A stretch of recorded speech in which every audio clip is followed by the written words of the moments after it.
한국교회 여성 목사 안수가 시행된 건 1955년 기독교대한 감리교에서부터입니다.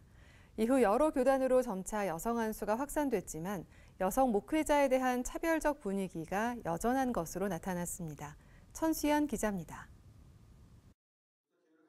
담임 목사, 부목사, 여전도사 등 목회자 584명에게 여성 목회자에 대한 인식을 물었습니다. 80%에 가까운 응답자들이 교회 안에 여성 차별이 있다고 인정했습니다. 여성 목회자가 기성교회의 담임 청빙을 받는 게 매우 어렵다는 항목에는 90% 가까운 목회자들이 동의했습니다. 여성이 목사 안수를 받으면 사역 기회는 오히려 줄어든다는 응답도 절반이 넘었습니다. 교인들이 여성 부목사를 선호하지 않는다는 응답은 48.1%, 남성 담임 목사가 여성 부목사를 선호하지 않는다는 응답은 57%로 더 높습니다. 성별로 응답률을 비교해보면 전체적으로 남성에 비해서 여성 목회자들이 차별을 인지하는 정도가 더 높았습니다. 특히 사례비 차별에 대한 인식은 남녀 응답률의 격차가 37%포인트나 벌어졌습니다.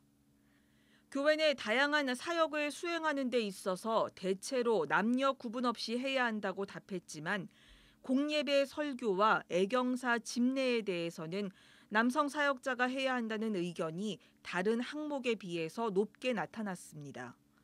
반대로 상담과 노인, 장애인 등 돌봄 사역은 여성이 해야 한다는 응답이 상대적으로 높았습니다. 여성들에게 여러 가지 다양한 기회를 주지 않고 여성 교육자들에게 한정된 기회만 허용되기 때문에 거기서 개발된 또는 발전된 그런 역량들을 가지고 그러니까 여성들은 여기에 적합해라고 하는 것은 오히려 현실을 더 넓게 보지 못하는 결과이지 않을까. 응답자들은 교회 내 양성평등을 위해 가장 필요한 것으로 제도 개선보다 인식 개선을 우선했습니다.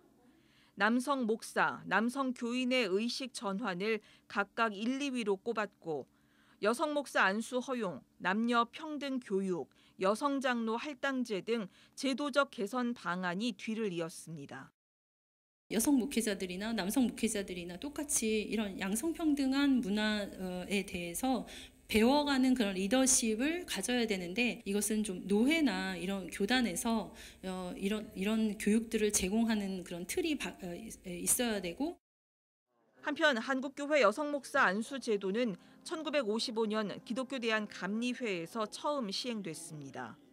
이후 한국기독교장로회와 예장통합총회, 기독교대한 하나님의 성회와 예장 백석총회, 기독교 한국 침례회로 여성 안수 제도가 확산했으나 예장 합동총회 등 보수 교단에서는 여전히 여성 목사 안수를 금지하고 있습니다.